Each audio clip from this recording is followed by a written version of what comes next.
بسم اللہ والسلام علی رسول اللہ۔ اس طرح میرے آقا علیہ الصلوۃ والسلام کے جسم اقدس کا سایہ نہیں تھا۔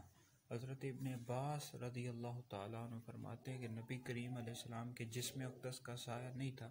آپ علیہ السلام جب سورج کے سامنے کھڑے ہوتے تھے تو آپ علیہ السلام کا جو نور مبارک تھا اس سورج کی روشنی پر غالب آ جایا کرتا تھا۔ اسی طرح آپ علیہ السلام جب چاند کے سامنے کھڑے ہوتے تو آپ علیہ الصلوۃ والسلام کا جو نور مبارک تھا چاند کی روشنی پر غالب آ جایا کرتا تھا۔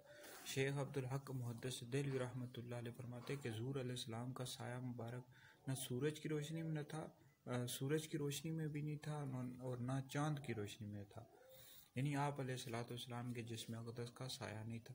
تو میرے آقا علیہ الصلوۃ والسلام کی جو شان ہے، اللہ اکبر، اللہ تعالیٰ کے آپ محبوب ہیں، اور آپ کی جو ہر چیز، ہر آپ کا جو وصف ہے، کمال ہے، وہ اعلیٰ درجے کا ہے۔ اللہ تعالیٰ ہمیں حضور علیہ السلام کی محبت عطا فرمائے۔